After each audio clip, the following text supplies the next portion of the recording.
everybody. Hi, Kristen. Hello, hello. Hello. You It's caught me Friday. dancing to our little. I know. Can't help it. It's cute little jazz music. So today we are here to talk about the other social media platforms. That would be Facebook and Twitter and Instagram. Kristen is our know all on social media. As she likes to say, she lives and breathes it. So we are going to hear so many great things from her and some insider tips. So we'll get right to it. So besides obviously, the four big ones, LinkedIn and Facebook and Twitter and Instagram, there's other platforms out there like Pinterest and TikTok, Be Real, Clubhouse. Is Clubhouse even a thing anymore? It's not as active as it used to be, Yeah, but it's still active, still kind out of. Like, there. it's not the biggest social media platform. There's other things like Twitter Spaces, like filling Mm-hmm. those audio platforms more than Clubhouse. But Clubhouse is still there. Some people are still rocking it and using it. It's just not as engaging as it used to be. Now Yeah, there's those things like Be Real, Lemonade, Mastodon, Polywork, Fishbowl. Like, there are just so so many. Blue many. Sky is the new one that popped up. Yeah, It's ridiculous. so many.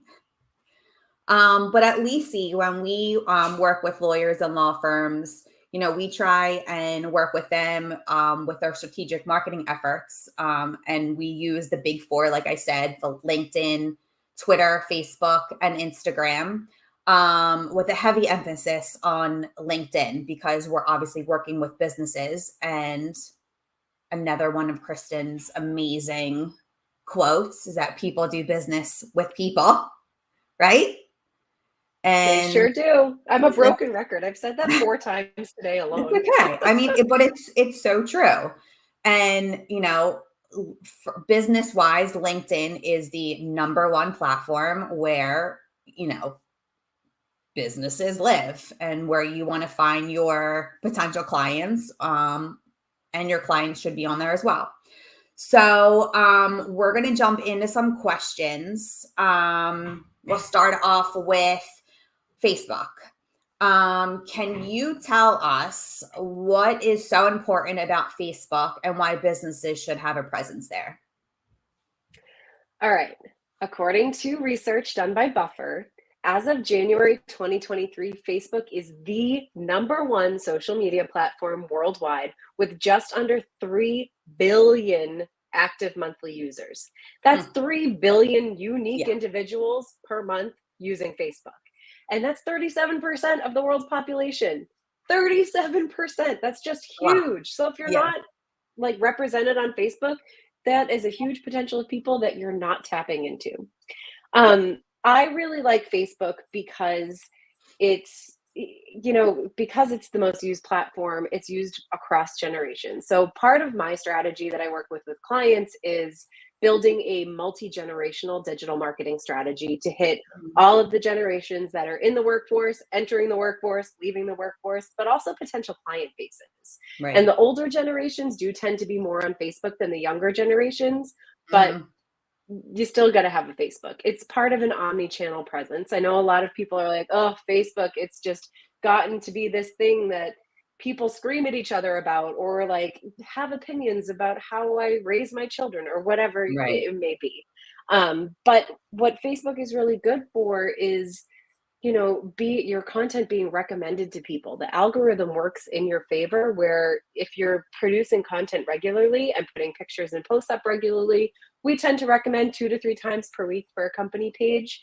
Then that means your content has a high likelihood of being suggested to users, and this is organic content, not just paid, but suggested to users who are interacting with content similar to your brands.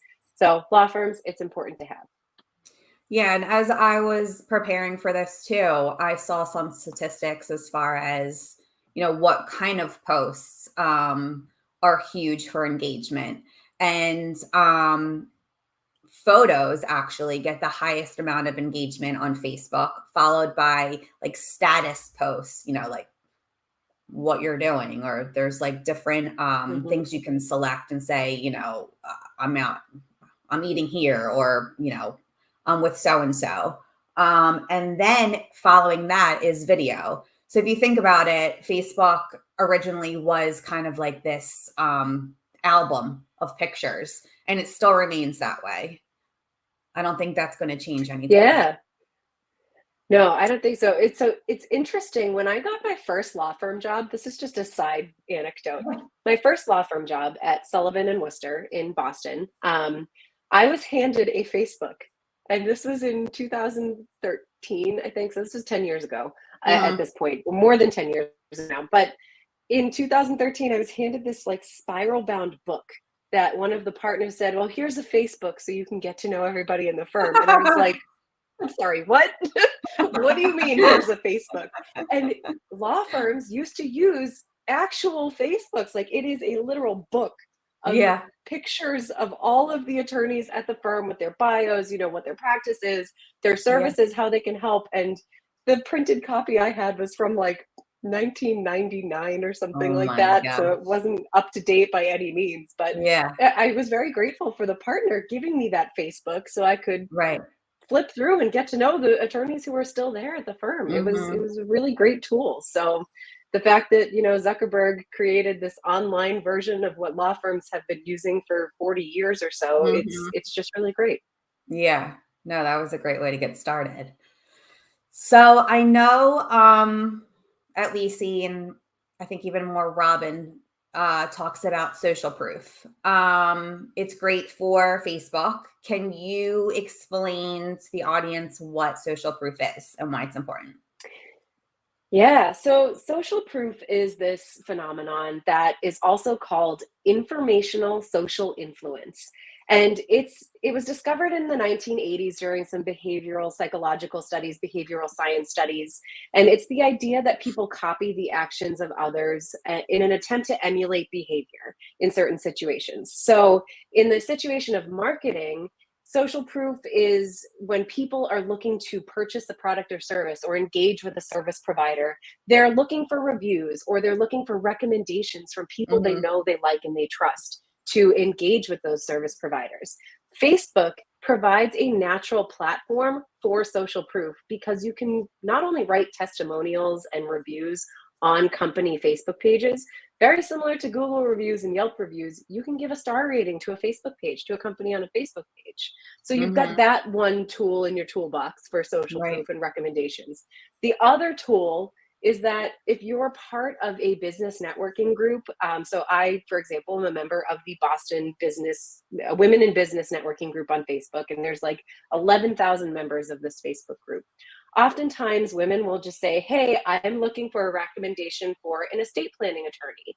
And other people who are members of that group that you've connected as like minded individuals, you've connected with them, will tag the Facebook business page for like that firm and say, "Hey, I used this firm." So we have a client Hmm. who's an estate planning attorney. We might like see that client's company page tagged in this networking group because that person who tagged them has used them. So that's social proof and social influence. Yeah, and I mean, on a business aside, I mean, I use that personally. Like if I'm looking for a recommendation for, I don't know, a painter or somebody to bake a cake for me, it definitely expands beyond just business to business.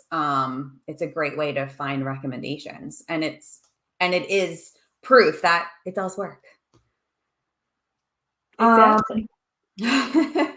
okay, so last question when it comes to Facebook. I know they rolled out some new features like Reels and Stories.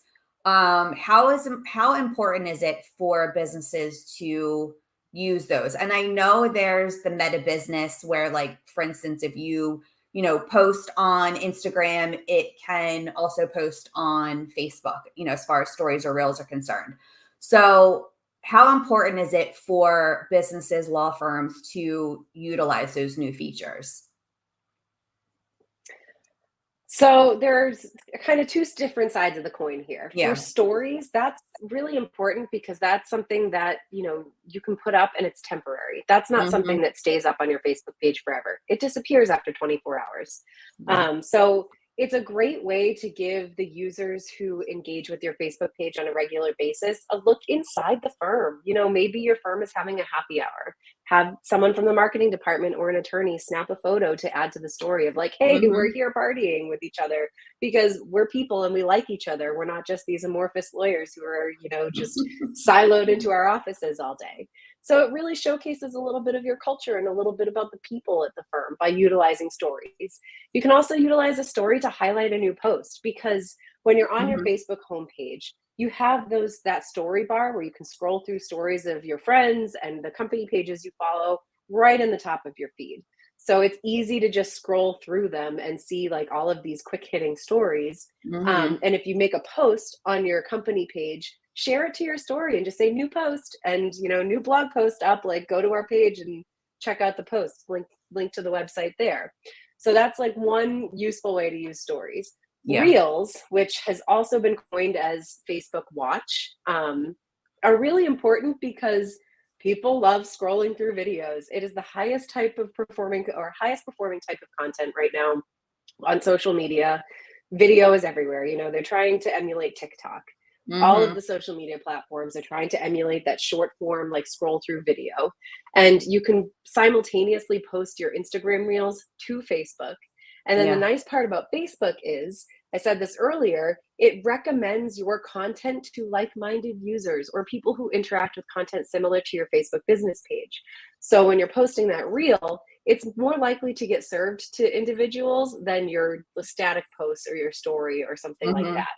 And the other part of that's really great with Reels and Facebook Watch videos is that it's a long game strategy. I'm just now seeing a lot of videos that were posted in December about Christmas stuff.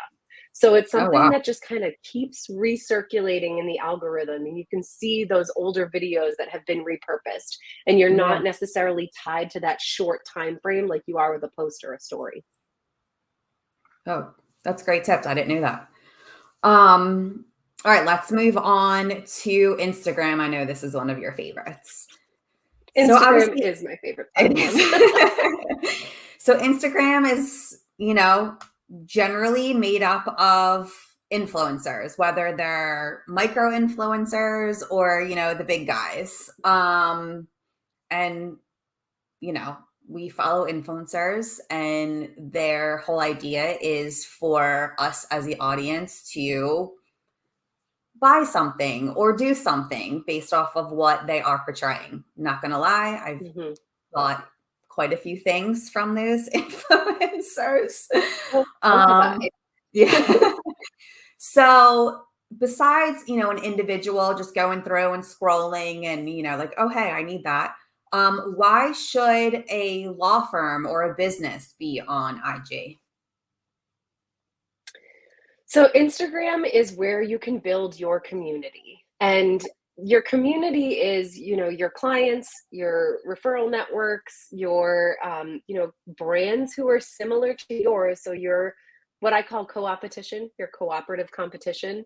Mhm. Interact with their content on Instagram, build that community, like engage with them and they'll engage back with you. So you can kind of share each other's networks. And it's really important for law firms to be on there because, as I said earlier, a multi-generational strategy is very imperative to your law firm's succession plan. And Mhm. if you're not posting on Instagram where the younger generations are spending a lot of their time, then you're less likely to be found and less likely to be seen. So I used this example with a client earlier this morning, actually. There are in-house counsel of my generation, we're millennial, I'm in my mid 30s, who are stepping into these almost decision making roles working directly under Mhm. general counsel within these big companies. And so they might not be the people who can make the buying decisions of who to use for outside counsel today, but they will be like in later years, sooner Sure. rather than later, really. So you Mhm. want to really get in front of them today and build those relationships today so that you can span generations and keep and hold on to your clients for years to come.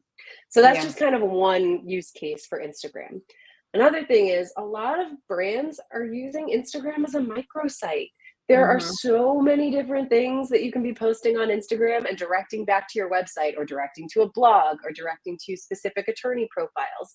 And you can co-brand content and co-post content with your influencers. And I'm sorry, law firms, I know I've said this before, I'm going to say it again. Your attorneys are not your influencers. Your clients and your referral sources are your influencers. Your attorneys are your products that you are selling. They are your Mhm. services that you are selling. So your influencers are people that you can co-brand content with, or maybe you're sponsoring a bar association event or something. You could Mhm. co-post content with that bar association. So it really helps build that engagement in that community. Yeah. No, that's perfect. So with Instagram, before it was just really, posting. And now you have your reels and your stories and you can do a live.